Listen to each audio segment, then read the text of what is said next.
Meron tayong latest fetch update patungkol kay Sheena Katakutan. Siya ang mismong bunso ng P-pop girl dito sa Pilipinas na tinatawag na Beanie Nation, kung saan siya ang pinakabata, youngest of them all, at siya din ang pinaka-cute sa kanila.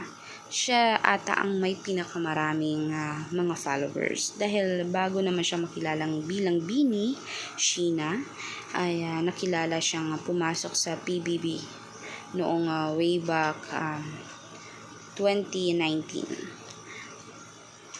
Ngayon din naman na mas kinilala dahil siya ang merong parang Korean version na talagang magaling sumayaw itong si Sheena.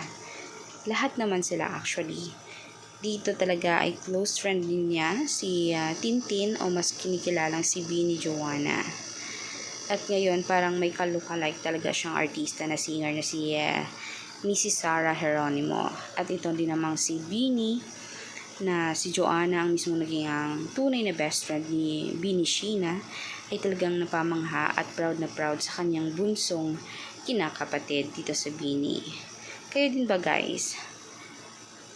Gusto niyo din ba o suportado din ba kayo ng Beanie dito sa Pilipinas na tinatawag din ng Pilipinas Pop Girls katulad na lamang ng K-pop? Komento niyo sa baba ang inyong bias. At huwag na rin kalimutan mag-subscribe, i-like at i-share ang ating videos on public. Thank you mga Smug Official.